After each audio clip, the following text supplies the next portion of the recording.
Defend yourself against DDoS attacks by hiding your true IP address with ExpressVPN, and visit my custom link expressvpn.com/ghilliemaster in the description to find out how you can get an extra 3 months free. We're closing in on a month since the Criminal Enterprises DLC released, and in this video, like I do with every DLC, I want to give my complete review of the update now that some time has passed, and really just reflect on the good and the bad of the update, what hit, what didn't hit, and all of that.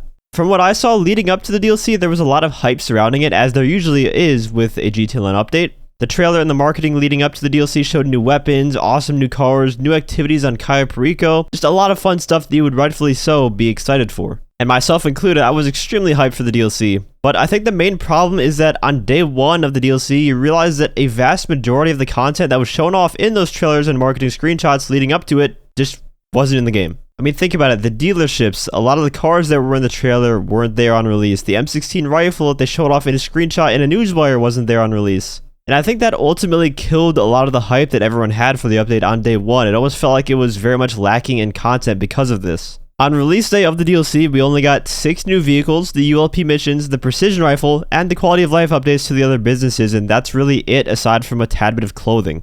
Now, I don't have anything against them wanting to drip feed content to us to keep players coming back to the game week after week. There's nothing wrong with that.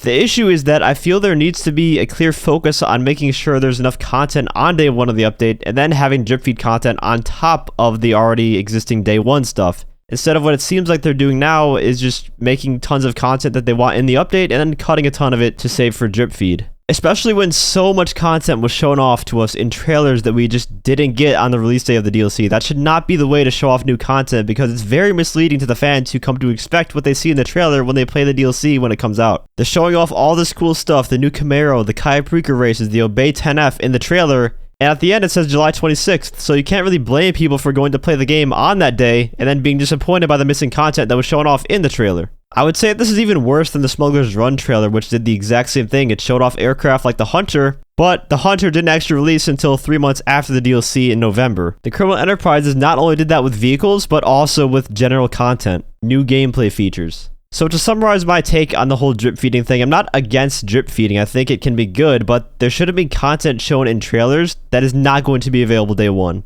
Things like the Cayo Perico metal detector stuff or additional events or free mode events that aren't shown in the trailers, that's alright to be drip fed, but locking away content used in marketing for the DLC is very misleading. I don't think it should be done. Now for the content itself, the ULP missions for me personally weren't all that exciting with the exception of the last mission. I really enjoyed the kind of horror vibes from that one, sneaking around with the sleeping juggernauts, hearing the breathing noises. That one was definitely the best part and is one that I will likely remember for some time. It just had a completely different vibe than what we're used to in GT Online. However, the other ones I honestly could not tell you what you had to do for them. I don't even remember at this point. At the end of the day though, they were just like contact missions with a bit more uniqueness to them than usual. Unfortunately though, you don't really have any incentive to play them more than once, and really the only incentive you have to play them once is so you unlock some trade prices for some of the vehicles. The payouts are just not worth your time, honestly, and there's no final reward you get for completing all of them, which was a big missed opportunity. You don't even get to own the IA badge that you wear on those missions at the end of them. You don't get any new ability, you just complete the missions and that's it. And I think that can definitely be criticized.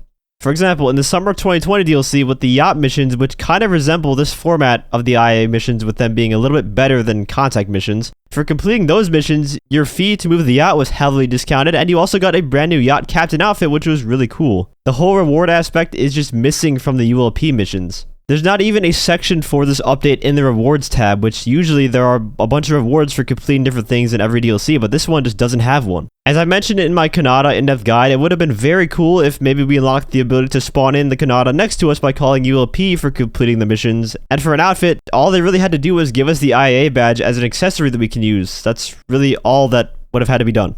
People love the IA badge and always like to make outfits with it, and it would have been paired with a very useful ability to utilize the other quality of life changes in the DLC with the other businesses by being able to spawn that helicopter next to us. The cars for the most part are alright. It's hard to speak for all of them because most of the ones that I'm looking forward to are locked away behind drip feed, but I think they did a good job of bringing in cars that the community were asking for. The modern day Camaro I know is something that people have been requesting, and I personally have been asking for an Audi R8 to be added, so I don't really have too many complaints about the vehicle selection. My main problem is with a few of the vehicles themselves. For example, the Greenwood should have bullet resistant windows, and the Kanata should have been much more unique and fun than it is. At the very least, it should have had countermeasures on it. There's really no excuse there. In the future, I still would like to see my concept of that Buzzard Mark II with a weaponized variant of the Kanata come true. I think the handling and performance of the helicopter paired with the budget weaponry would be something that a lot of people would enjoy, both for PvP and PvE. And I once again just can't stop thinking about how nicely that would have tied into using the other businesses. The Buzzard was such an iconic vehicle when everyone used to grind crates back in 2016, so bringing in a kind of upgraded Buzzard-style helicopter with a revamp of the old businesses would have been so perfect. And continuing on with the disappointment, we of course have the precision rifle. I've ranted about this weapon a lot now. You guys know how I feel about it by now. To reiterate, if you haven't seen either of my precision rifle videos though, having a rifle style of weapon without any attachments is extremely lazy and lackluster. There are people who even defend the gun having no attachments like it's a good thing, and no, it just isn't. Having no options or customization on any gun in GTA for that matter is bad. It always will be. There are guns from 2013 like the original sniper that have more customization than it. And I'm telling you this as a fact that it was either rushed development or just lazy in general, because I'm currently working on a project for this gun, another one aside from the rebalance that I already did, and we're giving the precision rifle attachments like scopes, muzzle attachments, all that stuff. A couple of weeks ago I had no idea how to do any of this stuff, but now look what I've managed to do with the guidance from one of my friends who kind of taught me how to do this. I was able to add a scope and a suppressor to this gun in a matter of 2 weeks, from having no experience with this prior, so there's no excuse. I'll have a full showcase video on this once I do finish it, so stay tuned for that. It's going to be an awesome video, but in its current state, the gun is just a massive flop.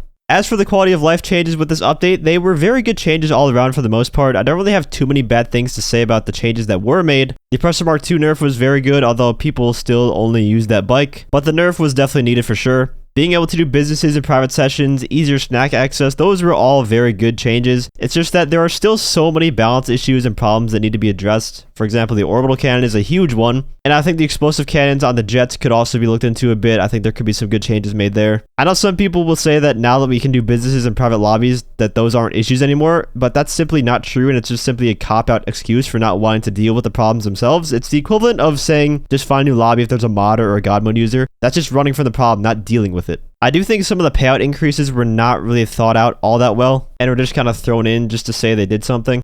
The heist payout increases I don't have an issue with. I've heard a lot of people say that all the heists should pay as good as Cayo Perico, but you have to realize that Cayo Perico requires a $2.2 million investment at the very least. That's the bare minimum price for a submarine. And you need to own a submarine to even start up the heist, whereas in the original heist, you only need like a $200,000 apartment, so it makes sense that they don't pay as much. It's meant to be a gradual process where you slowly make more money as you play and invest your money. The game isn't designed in a way where you instantly are going to be making the most amount of money possible from the best activities. The rates in adversary mode payouts though, I just don't think are enough. 50% more money hardly feels like it makes a difference. I think at the very least it should have been double of what they were before, and potentially introducing a flat minimum amount that you earn for finishing the race regardless of the position that you're in. For example, you could have a 30-player race that takes like 7 minutes, let's just say, but let's pretend you do terrible and place last. Pretend that you're guaranteed a minimum of $10,000 for last place just for the time spent racing alone, instead of like, what is it, $2,000 or something you get now? And then they could change it incrementally as you go up in position. So for 29th, you might get 1.05 times that amount, just to give an example. It's just a rough estimate. Obviously, they would have to be doing some crunching numbers to figure out exactly a good amount. But that would be miles better than just getting paid like a few $100s for placing last after racing for like 7 minutes. I'm also confused as to why they're being so selective with these increases. Why only races and adversary modes? What about contact missions, for example? Those could use at the very least a 50% buff. What about survivals? They should pay a lot more for your time, especially for getting farther than Wave 10 using the Infinite Waves feature. And same with deathmatches. Why have those been forgotten about with no payout increase while racing and adversary modes get buffed? For the business quality of life updates in particular, the changes are great. I don't really have too many complaints here aside from one that I can think of. That new crate resupply mission where you have to blow open the containers underwater is way too difficult and time consuming for a simple crate resupply mission. But the ability to pay your workers to source crates for you from each warehouse is super nice, because otherwise I wouldn't be grinding crates, let's be honest. I couldn't stand grinding crates and doing the missions myself. It's just too boring. But the fact that we can now have workers do it for us and we can pay them, we'll get less money sure on the final sell mission, but it's just so much more worth it. I like how each business kind of has a solo way of making money now too. The nightclub obviously hasn't changed. It's always been kind of a solo oriented business, but for the bunker, you now have the ammunition deliveries, which you can do solo. And for the CO, you have the mixed goods, which each pay out 50k. And for bikers, you have the bike shop in your clubhouse. But just like with the other payout increases that we just talked about, there's areas that just saw no changes at all. For example, the hangar. The hangar desperately deserves a payout increase and potentially some way to source crates by paying someone to do it, just like you can with the CEO cargo now. And in fact, I truly believe the hangar needed changes the most, because no one ever does that. I never see anyone doing hangar stuff. Import-export also, while I don't think it really needed any changes to its payout or anything, I think import-export is still one of the better things to do solo to make money. Some updates to the car resupply pool to include newer DLC vehicles would have been appreciated very much. And an idea that I had was to have kind of like a rare special cargo type system that the CO crates have sometimes, but this would be in car form. Sometimes, let's say you would get a source mission for an HSW car, and the HSW car would be worth a lot more when sold to the buyer. Now, I don't think this would actually ever happen and come to the game because HSW is only a next-gen thing, and they wouldn't add a new part of a business only to be used by 2 consoles out of the 5 they are currently updating on. But I do think it's a good idea and something that players would like a lot. Another aspect of the businesses that I wish they would have addressed more is the sell missions. They didn't add any new sell mission variations to any of the businesses. And this is especially needed for the biker businesses, in my opinion. The removal of some of the more disliked sell missions, yes, I'm looking at you, Post.Vans, to make way for some new, fresh sell missions would have been very fun to see. Because one thing that I've seen a lot in my comments or just in the chat and my streams is, Ghillie, I stopped doing the MC businesses because I hate that sell mission. I don't want to even have a chance of getting it. And I share that same exact sentiment. I would much rather do any of the other businesses or heists or anything else to make money than have to do some of the most boring sell missions in the world with biker businesses. There are so many new vehicles they could use for sell missions that they could get creative with too, than just using the slow-ass box fills that can hardly make it up hilly roads. It's just so painful. Not to mention extremely boring. I know Rockstar wants to influence shark guard sales by making grinding boring, but in GTA Online's current state, you can make more than enough money by doing anything that isn't biker businesses, so why not try to influence people to give the biker businesses a try by changing some of the sell missions to make them more fun instead of painful like they are now. Especially since we don't have the bag missions anymore, which were the easiest ones to complete years ago. Those are gone, so now we just have the hard ones and annoying ones.